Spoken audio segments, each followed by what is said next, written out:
Olá pessoal, vamos para mais uma videoaula da nossa disciplina de orientação e práticas de projetos na infância. Nós estamos hoje passando para a nossa segunda unidade, então nós vamos ver o primeiro tópico dessa segunda unidade. Ele vem com o título A Escola como Espaço de Aprendizagem.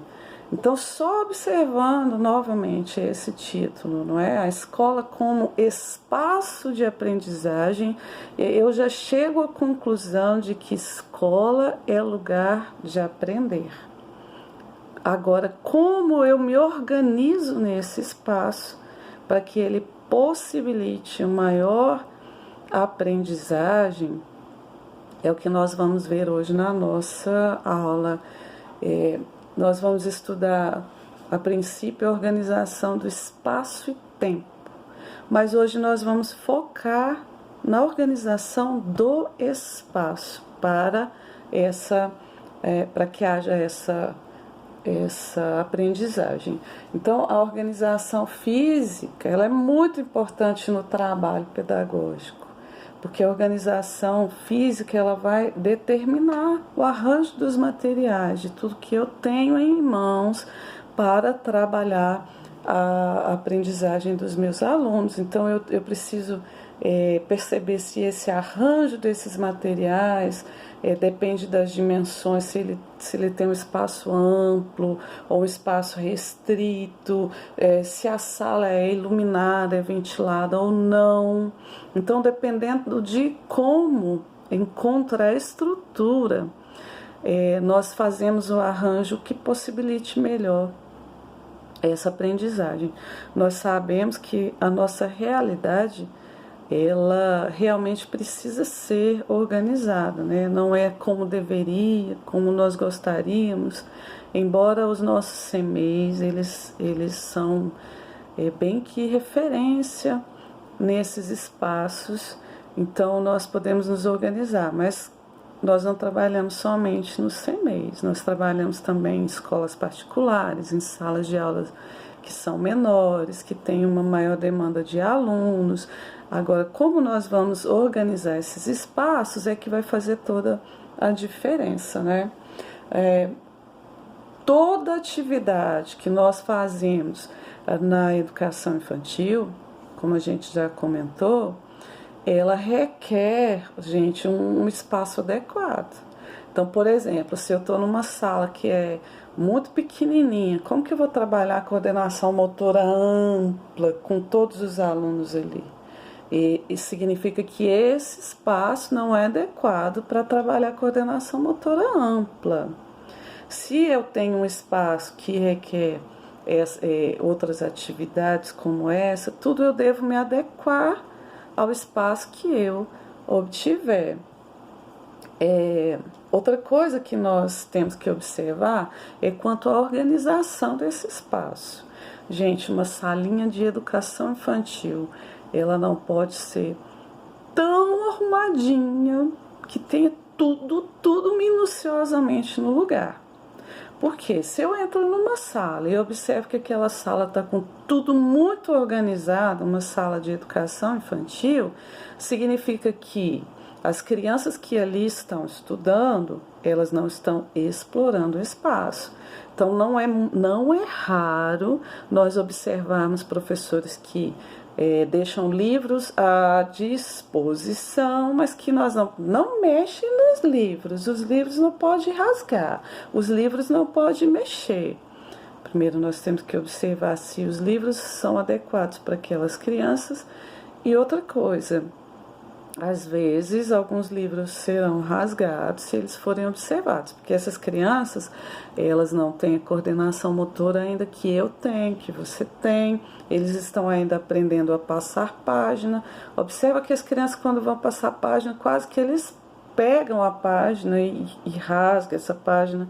Então, tudo isso requer atenção do professor ao ensinar, o manejo, ao observar como fazer de forma adequada para cada uma dessas crianças, certo?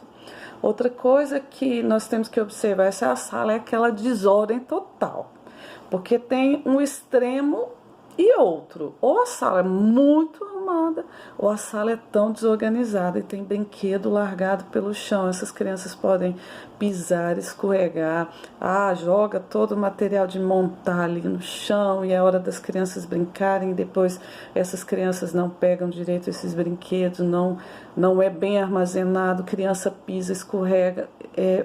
Não podemos também, porque eles precisam de uma organização mental também. E um lugar que é muito desorganizado, a gente realmente fica desorientado, até nós que somos adultos. Então, o que é o ideal para uma sala? É o meio termo, gente. Ela não pode ser de todo organizadinha, mas também não pode ser aquele estardalhaço. Os brinquedos, os materiais, eles devem estar dispostos na altura dessas crianças. Essas crianças têm que ter acesso a esses brinquedos. Ela precisa explorar esse espaço, mas também não pode fazer daquilo ali uma coisa sem regra. Então, o que precisa do nosso espaço? Regras. Pegou o brinquedo, coloque no lugar, devolva no lugar e depois explore outra coisa, brinque com outra coisa. O ambiente, ele assume a identidade do grupo, né? Mostrando a inatividade ou a interação. Então, se ele está muito arrumadinho, significa que ali há uma inatividade. Se ele está muito modernado, uma interação desorganizada. Mas se ele está no meio termo, significa que esses alunos ele têm acesso a essas coisas de modo assim bem legal. Outra coisa dessa organização do espaço, né, é que ela depende das concepções que nós temos sobre criança.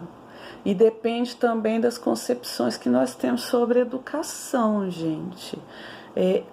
Nós estamos sempre frisando o termo concepção, porque esses são os que vão direcionar as nossas práticas. Nós precisamos saber o que a concepção de Jean Piaget defende, de Vygotsky defende, o que eles pensam acerca do desenvolvimento. Isso a gente também já tem falado bastante acerca dessa concepção, dessa teoria versus prática, né? Então, a criança ela é capaz de construir os conhecimentos dela, explorando os espaços, sendo o professor o quê? O mediador desta aprendizagem e deste conhecimento. Ela é capaz de descobrir com o professor somente mediando essas ações, certo? A sugestão que a nossa apostila vem nos dando e que é muito defendida nos meios para estudo de educação infantil são os cantos temáticos. O que engloba nesses cantos temáticos? Então eu tenho um cantinho de matemática, nesse cantinho tem materiais de montar, tem réguas, tem calculadoras que as crianças podem mexer para estar ali se ambientando com números. Com esses números eu posso trabalhar também quantidades, colocar fitas métricas, colocar um cantinho ali, como eu posso ter um cantinho de leitura também, onde tem livros à disposição, livros que possam ser manuseados, livros que possam ser explorados. Então, nesses cantinhos temáticos, que vai desenvolver o interesse e a habilidade de cada aluno.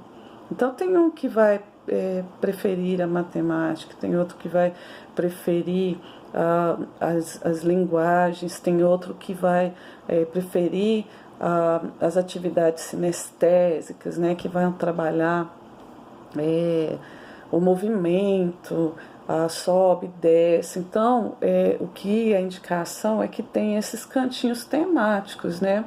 Ele é interessante porque ele proporciona o acesso direto da criança aos materiais, ao mesmo tempo que desperta o interesse pela variedade de propostas. Então, hoje eu fiquei nesse cantinho, amanhã eu quero explorar outro. E assim, com essa variedade de propostas, essa criança ela vai realmente se desenvolvendo melhor, né? Como sugestão desses cantos, né? A proposta é utilizar informações dos nossos eixos para a educação infantil. Esses eixos de desenvolvimento, eles favorecem muito, por isso que nós vamos ter que saber que eixos norteadores são esses para a educação infantil. Porque se eu não souber quais são os eixos, eu não sei como montar a minha sala, né? Favorecer dentro desses eixos aquele momento do faz de conta, onde a criança ela mexe com o material, faz um macarrão, ela é princesa, o outro é o príncipe, aquele negócio do faz de conta que é muito bom para o desenvolvimento adequado dessas crianças. Os cantos aqui, né, segundo a nossa apostila, né, ele vem falando que os cantos devem ser dinâmicos, podendo inclusive misturar-se com outros materiais. Só, gente, que tem um quesito que nós temos que observar. Se eu pego o material de um canto e levo para o outro, depois nós temos que ensinar essas crianças a terem a responsabilidade de devolver ao cantinho original, porque senão começa a virar uma bagunça e a criança vai para o cantinho de jogos, o jogo que ela gosta não está lá. E aí como que eu faço para essa criança, né? Vamos procurar e sair em todos esses cantinhos, é uma certa desorganização. Por isso a imposição das regras dentro da nossa sala de aula para que tudo ocorra corretamente, né? O professor, ele pode então retirar e incluir esses materiais, né? E cuidar para não misturar. O professor que observa, isso que é muito importante também, tá, pessoal? O professor que observa, ele também participa. Então, o professor não vai ficar só olhando, só mediando de forma... estou aqui. Não, o professor também pode brincar, deve brincar. O professor deve se envolver. Então a criança está... olha o chá que eu fiz. Ai, que delícia, eu vou tomar esse chá. O professor deve participar de cada canto, de cada interesse ali desses alunos. O professor, ele precisa estar envolvido. Por que esse professor precisa estar envolvido? Olha, se nós defendemos a tese de trabalhos com projetos, o olhar atento do professor nesses momentos de interação para desenvolver projetos é sensacional. Não conheço uma forma melhor do que essa para que nós possamos encaminhar projetos para a nossa turminha de educação infantil e de todas as outras séries onde eu estiver. O nosso foco como é educação infantil e nós temos que trabalhar com variados projetos. Esse é um bom momento de nós observarmos o que as crianças escolhem mais para brincar, o que elas conversam entre si, toda essa atenção e a nossa caneta e um papel para relatar essas observações é preciso, gente, e é fundamental. Vocês estão observando que as nossas aulas, ela tem um início que continua, e em todas as aulas nós falamos um pouco do que nós falamos anteriormente. Daí a importância do nosso relatório. Sempre vou frisar para vocês, porque nós precisamos realmente ter nosso caderninho de bordo, nosso caderno de observação, para fazermos essas anotações precisas para um bom trabalho. Nós temos uma sugestão de cantos, tendo como os eixos como suporte, né? Que nós vamos ver em uma outra aula. Essa aula realmente seria uma aula prática para nós, mas nós vamos ter que nos empenhar só em estudar mesmo. Então, as nossas atividades que foram passadas na plataforma vão dar continuidade para a próxima aula, que vai falar sobre o uso do tempo. E Eu espero que vocês já tenham pesquisado os eixos, né, norteadores da educação infantil, para que nós possamos, em um outro momento, explorar mais. Hoje a nossa aula é isso aí. Eu espero que tenha ficado claro para vocês. Se houver dúvidas, por favor, encaminhe para que nós possamos tirar essas dúvidas dos nossos alunos. Bons estudos, meus queridos, e fiquem com Deus. Até a próxima aula.